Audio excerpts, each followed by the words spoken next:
ये बात तो पूरा देश जानता है कि वीर सावरकर को 50 साल की सजा हुई थी, जिसमें उन्हें काला पानी की यातनाएं भी झेलनी पड़ी थी। लेकिन क्या आपको पता है उनको सजा देने वाले जजों में कौन शामिल था?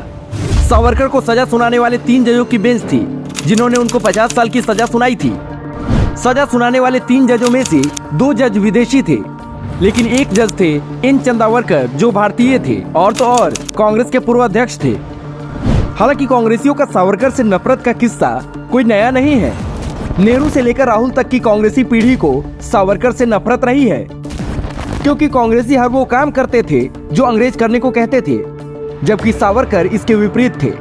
कांग्रेस भी सावरकर की विचारधारा से उतना ही डरती थी जितना कि ब्रिटिश डरते थे, क्योंकि सावरकर जब लंदन में बैरिस्टर थे तब उन्होंने एक किताब लिखी थी, इंडियन वॉर ऑफ इंडिपेंडेंस 1857, जिसे अंग्रेजों ने पब्लिश होने से पहले ही बैन कर दिया था।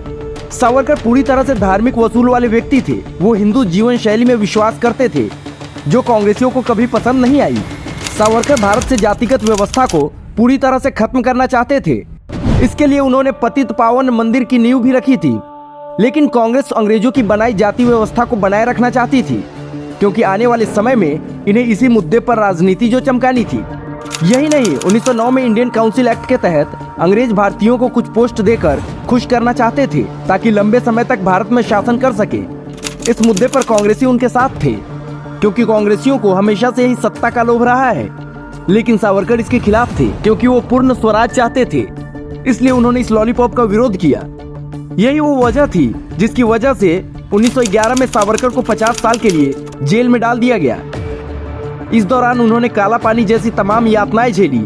सावरकर पहले ऐसे क्रांतिकारी थे जिसे 50 साल की सजा मिली। क्या किसी भी कांग्रेसी नेता को 50 साल कारावास की सजा मिली?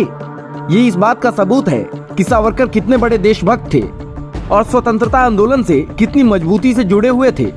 अगर 50 साल की सजा पाने वाले सावरकर देशभक्त नहीं थे, तो सत्ता और कुर्सी के लिए अंग्रेजों से समझौता करने वाले कांग्रेसी देशभक्त थे क्या? वैसे भी सावरकर को कांग्रेसियों से सर्टिफिकेट की कोई जरूरत नहीं है। सावरकर क्या थे ये समझने के लिए अटल जी की ये पंक्तियां ही काफी है। जो बरसों तक सड़े जेल में उनकी याद करें, जो फांसी पर चढ़े खेल में उनकी याद करें। याद करें काला पानी को, अंग्रेजों की मनमानी को, कोलू में जुट तेल पेरते सावरकर से बलिदानी को।